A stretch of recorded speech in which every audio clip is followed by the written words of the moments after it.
गोरी अमीर बहू के लंबे नाखून। अरे ओ प्रीता, अरे कहाँ मर गई? चाय नाश्ता लाएगी या मैं खुद बनाकर खा जाऊं? नहीं नहीं माँ जी, बस आ ही रही थी। वो मुन्ने को दूध पिला रही थी, उठकर रो रहा था। वे अच्छा सुन, मुन्ना क्या कर रहा है? मेरे चाय पीने के बाद उसे ले आना, मालिश कर दूंगी।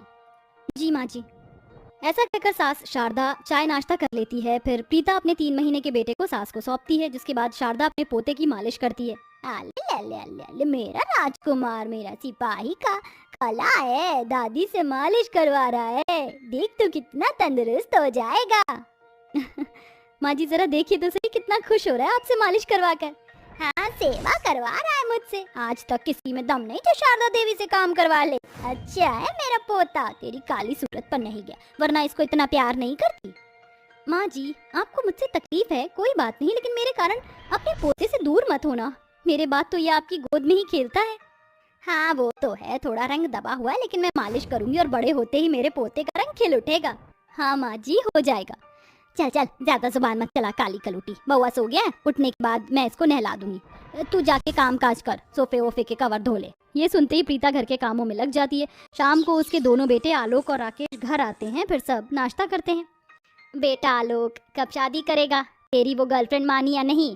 देख, तेरे चक्कर में मैंने छोटे बेटे राकेश की शादी कर दी, अब उसकी भी एक औलाद है। तू शादी कब करेगा? समझता क्यों नहीं? अपनी इन बूढ़ी आंखों से तेरी शादी भी देखना चाहती हूँ और तेरे बच्चों को भी खिलाना चाहती हूँ। बस माँ, अब कर लूंगा शादी। मैंने रितिका के पेरेंट्स को मना लिया है और आपको बताने ही वाला था। अगले हफ्ते हम दोनों शादी करने के लिए तैयार हैं। उसके पेरेंट्स ने शुभ मुहूर्त भी निकलवा लिया है। चलो अच्छा है, मेरी आधी से ज्यादा टेंशन खत्म। मुहूर्त का काम भी उन्होंने कर लिया, बस शादी की तैयारी करवानी है। अरे वाह, ये तो बहुत अच्छी बात है जेठ जी। वैसे मैंने कभी देखा नहीं है जेठानी जी को, फोटो तो दिखा दीजिए। अब तो प्रीता तुम शादी के बाद ही देखना। वैसे हमारा छुटकू डुग्गू कहाँ है? हाँ प्रीता, मेरा बेटा कहाँ है? अजी वो जग रहा है, चुपचाप पालने में खेल रहा है खिलौने से। अच्छा है, मैं मुंह मीठा करने के लिए कुछ लेकर आती हूँ। ये सुनकर प्रीता सबका मुंह मीठा कराती है। अगले हफ्ते आलोक और उसकी गर्लफ्रेंड रितिका, जो कि अमीर खानदान से थी, बहुत गोरी और नकचड़ी भी थी, दोनों की शादी विधि के साथ संपन्न हो जाती है। कुछ देर बाद शारदा अपनी गोरी बहू का कलश गिरवा कर गृह प्रवेश करती है। बहू, अब इस घर की बड़ी बहू तुम हो, अब से सारी जिम्मेदारी तुम पर है और इससे मिलो, ये तुम्हारी देवरानी है। उसकी शादी मैंने पहले ही कर दी थी अपने छोटे बेटे से। हो, ये तो बहुत काली कमली लग रही है। बचपन में धूप में पढ़ाई करती थी क्या? ये अब बॉर्न ही काली सी हुई हो गॉड, अब मैं इस काली देवरानी को अपने साथ कहीं नहीं ले जाऊंगी, कहीं बेइज्जती हो गई मेरी तो।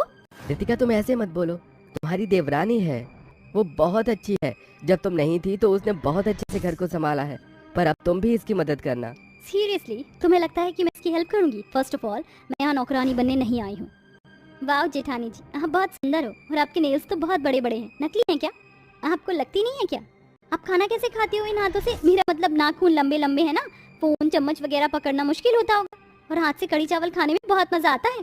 छी, इतने गंदे तरीके से खाने को सिर्फ तुम ही खाती होगी। भगवान ने स्पून दिया है ना, मैं उनसे खाती हूँ। और लंबे लंबे नाखून रखने का मुझे बहुत शौक है। तुम्हारे तो वो भी नहीं है, ऊपर से काली हो। अरे वाह, बहुत बड़े बड़े नाखून है मेरी रितिका बहू के, ऐसा लगता है बिल्ली की तरफ पंजा मार देगी। चलो बहुत बातें हो गई, सब अपने अपने कमरे में जाओ। जी माँ। फिर सब अपने कमरे में चले जाते हैं। अगले दिन नई बहू को खाना बनाना था। बहू, तू अपनी पहली रसोई में क्या बना रही है? माँ जी, मुझे खाना बनाने में कोई दिलचस्पी नहीं है, और कहीं काम करने से मेरे नाखून टूट गए तो ना बना, मैं इतना रिस्क नहीं ले सकती हूँ। 5-6 महीनों मैंने अपने टूटने नहीं दिए नाखूनों को, उससे पहले मैंने 1 साल तक टूटने नहीं दिए, बड़ी मुश्किल से बढ़ाया है। वैसे भी मैं नौकरानी का काम करने नहीं आई हूँ, इतना सारा दहेज दिया है ना। हाँ हाँ बहू, तुझे काम करने की कोई जरूरत नहीं है, काली बहू है ना, वो घर का सारा काम कर लेगी। अब प्रीता बहू, खाना तैयार कर दे। जी माँ जी, बस खाना बनने वाला है थोड़ी देर में। तभी प्रीता खाना तैयार करती है, जिसके बाद सभी लोग खाना खाते हैं। ऐसे ही वक्त गुजरता है। अमीर जेठानी कोई काम नहीं करती थी, सारा काम प्रीता ही करती थी। अपने बेटे को भी संभालती थी। वहीं सास और जेठानी मिलकर से काली सूरत का ताना दिया करते थे। फिर एक दिन रितिका बेहोश हो जाती है, तभी शारदा डॉक्टर को बुलाती है। फिर वो चेकअप करके बताती है कि रितिका प्रेग्नेंट है। इस बात से सास बहुत खुश होकर अपनी बहू की नजर उतारती है। अब तो मेरे घर में एक और नन्हा मेहमान आने वाला है। रितिका बहू, तू अपने लंबे नाखूनों को काट दे, अच्छे नहीं लगते, इससे कीटाणु भी बनते हैं। क्या बोला माँ जी आपने? मैं इनको काट दूं? बिल्कुल भी नहीं, मैं अपने नाखून नहीं काटूंगी। I love my nails. पता नहीं क्या चुड़ैलों की तरह नाखून उगा रखे हैं। शनीचर होता है, शनीचर, गंदगी रहती है इसके अंदर। कुछ कह रही है क्या माँ जी आप? मुझे क्या, मैं तो तेरे भले के लिए कह रही थी। गंदगी होती है नाखून में, उसके हाथ से खाना खाती है, चम्मच से भी खाएगी, फिर भी जम्स तो होते ही हैं। और फिर पेट में दर्द होगा तो बोलना मत, बच्चे की सेहत के लिए सही नहीं है। हाँ दीदी, माँ जी बिल्कुल ठीक कह रही हैं। प्लीज, बहुत हो गया सबका। प्रीता, अपने डुगू को ले आओ, मुझे उसके साथ खेलने का मन कर रहा है। प्रीता डुगू के साथ खेलती है तो उसके लंबे नाखून डुगू के गाल पर लग जाता है, जिससे वो रोने लगता है। इस बात से सास रितिका को सुना देती है। फिर भी शारदा पूरे 9 महीने तक अपनी गोरी बहू का खाने पीने का ख्याल रखती है, उसे एक काम नहीं करने देती है। फिर एक दिन रितिका के पेट में दर्द हो जाता है तो डॉक्टर बताता है कि नेल्स के जर्म्स की वजह से ये हुआ था। रितिका फिर भी नहीं सुनती। फिर वो एक प्यारी सी बेटी को जन्म देती है और कहती है, मेरी बेटी, माँ जी आपकी गोद में मेरी बच्ची है, जरा दीजिए ना, मैं उसे देखना चाहती हूँ। मैं तुझे नहीं दूंगी जब तक तू अपने लंबे नाखूनों को नहीं काट लेगी। बच्चे को बहुत चुभ जाएंगे और उनकी नरम खाल होती है, कुछ हो गया तो चुड़ैल जैसे नाखून कर लिए। पेट में दर्द हो गया था, फिर भी अकल नहीं आई अभी तक। रितिका जी, आपकी मदर इन लॉ बिल्कुल ठीक कह रही हैं। बच्चे की खाल बेहद नाजुक होती है, आपको नेल कटवाने ही पड़ेंगे। आप चाहती हैं आपकी बच्ची बीमार पड़ जाए? हाँ, इस टाइम बच्चों को बहुत जल्दी बीमारी पकड़ती है। डॉक्टर साहब, मैं ऐसा कुछ नहीं चाहती हूँ। प्रीता, मेरे नाखून काट दो, अब मुझे बस अपने बच्चे का ख्याल है। चलो अच्छी बात है, अपने बच्चे की फिक्र तो हुई कम से कम आपको। इस तरह प्रीता अपनी जेठानी के लंबे लंबे नाखूनों को काट देती है, जिसके बाद वो अपनी बच्ची को गोद में लेकर माँ बनने के सुख को प्राप्त करती है। फिर सब एक साथ खुशी खुशी रहने लगते हैं। इसलिए दोस्तों, जैसे रितिका के गंदे नाखून रखने की वजह से पेट में दर्द हुआ है, ऐसी गलती ना करें। हमेशा अपने नाखून और तन मन को स्वच्छ रखें। सुरेखा अपने दोनों बेटों अद्विक और शुभम की शादी एक ही मंडप में कर देती है। बड़े बेटे अद्विक की शादी एक गांव की देहाती बहू सलोनी से होती है, जो कि 52 गज का लंबा घूंघट कर खड़ी हुई थी।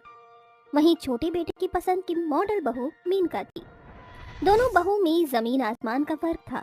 जैसे ही वो गृह प्रवेश करके अंदर आती है तो सास सुरेखा कहती है, मेरी दोनों बहू कितनी अच्छी हैं। अभी तक मैंने बड़ी बहू तेरा चेहरा नहीं देखा। इतना लंबा घूंघट क्यों करा हुआ है? मैं तेरी कोई ससुर थोड़ी हूँ।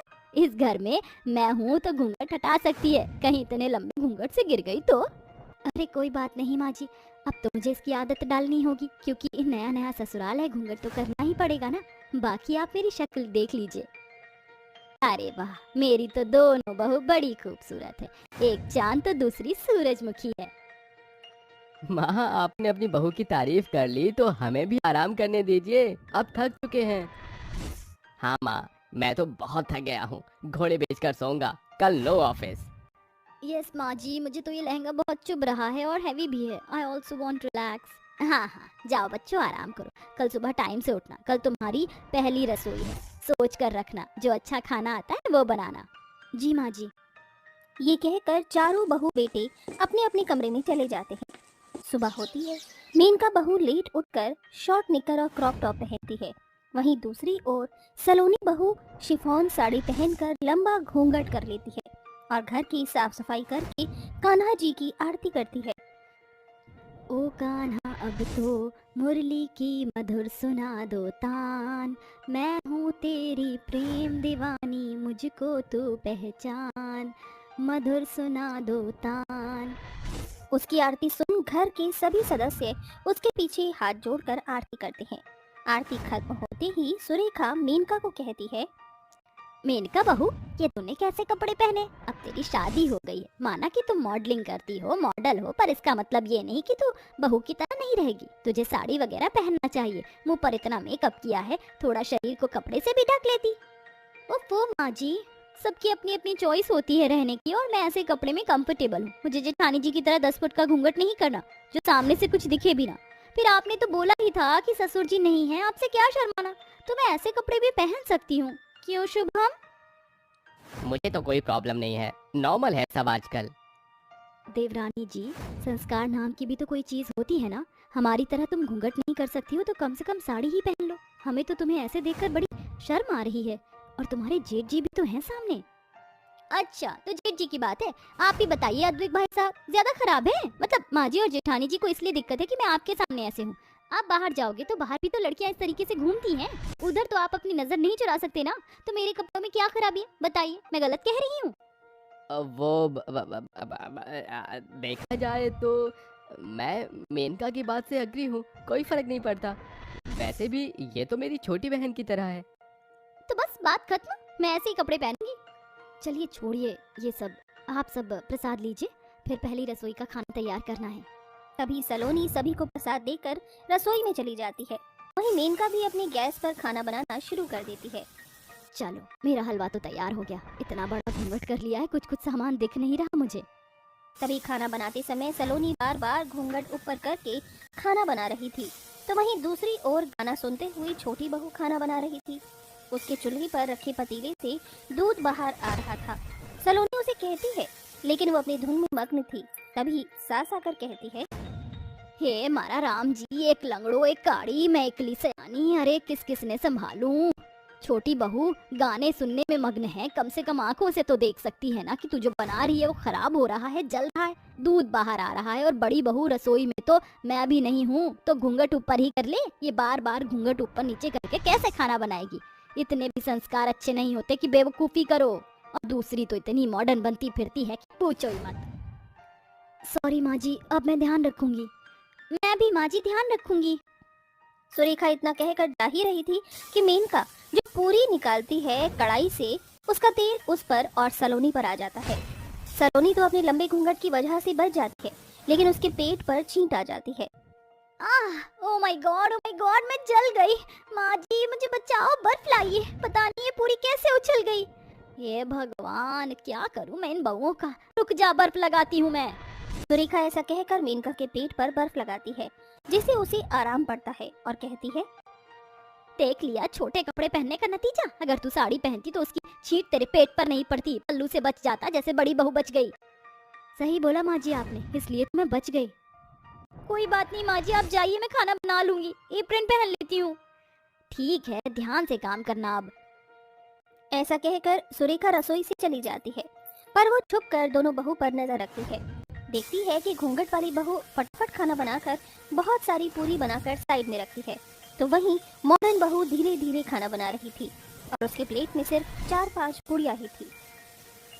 बड़ी बहू घूंघट में भी इतने फटाफट खाना बना रही है और छोटी बहू धीरे धीरे कछुए की चाल चल रही है। मॉडल है, पता नहीं खाना बनाना आता भी है या नहीं। कुछ देर बाद दोनों खाना बनाकर डाइनिंग टेबल पर ले आती हैं, जहां सभी एक साथ बैठकर खाना खाते हैं और सास कहती है, अरे वाह बड़ी बहू, तूने घूंघट में रहकर भी इतना बढ़िया खाना बना लिया। शाही पनीर, दाल मखनी, कोफ्ते, पूरी, कचौड़ी, मजा आ गया। ये ले तेरी पहली रसोई का शगुन। छोटी बहू, तूने कैसा खाना बनाया है? वैसे तो मुझे उम्मीद ही नहीं थी, पर तूने इतने खाने में से बस खीर ही अच्छी बनाई है, बाकी पूरी कचौड़ी सब्जी सब बेकार है। माँ जी मुझे भी जेठानी जी की तरह नेक चाहिए। आप 1 मिनट रुकिए, मुझे पता था मैं खाना अच्छा नहीं बना पाऊंगी, इसलिए मैंने मैगी बनाई है। ये लीजिए, मैगी खाइए आप सब। मेनका सबको मैगी परोस देती है। ये देख उसका पति शुभम बहुत खुश हो जाता है। छोटी बहू, तेरा कभी कुछ नहीं हो सकता। खैर ये मैगी भी अच्छी बनाई है तुमने। ये ले तेरा नेक। ये देखो देखो शुभम जी, मुझे भी पहली रसोई का नेक मिला है। मैंने तुझे नेक दे दिया है, पर तू इसकी असली हकदार नहीं है बहू। जब तुझे अच्छे से खाना बनाना आ जाएगा तो मैं तुझे इससे भी अच्छा नेक दूंगी। सिर्फ तेरा मॉडलिंग करना और छोटे कपड़ा पहनना काफी नहीं है। एक अच्छी बहू होने के नाते उसे बहू के तौर तरीके, संस्कार वाली चीजें आनी चाहिए, जो कि बड़ी बहू में है। मैं ये नहीं कहती हूँ कि तू इसकी तरह इतना लंबा घूंघट कर, लेकिन हाँ, साड़ी पहन, भगवान की आरती वगैरह, घर के छोटे मोटे काम, नॉर्मल खाना बनाना तो आना ही चाहिए ना। हाँ मेनका, इस बात से तो मैं भी एग्री करता हूँ। अगर भाभी की तबीयत खराब होगी तो क्या तुम खाना नहीं बनाओगी? तुम्हें भी छोटी मोटी चीजें तो आनी ही चाहिए। शुभम, मैं तुम्हारी और माँ जी की बात समझ गई। मुझे अपनी गलती का एहसास हो गया है। जेठानी जी, क्या आप मुझे अच्छे से खाना बनाना सिखाएंगी और साड़ी पहनना भी? मुझे नहीं आती बांधनी। हाँ हाँ बिल्कुल। तभी दोनों देवरानी जेठानी एक दूसरे को गले लगा लेती हैं। फिर सलोनी अपना घूंघट हटा देती है और मेनका को खाना बनाना, साड़ी पहनना, घर के छोटे मोटे सभी काम सिखाती है। इस तरह सब खुशी खुशी रहने लगते हैं।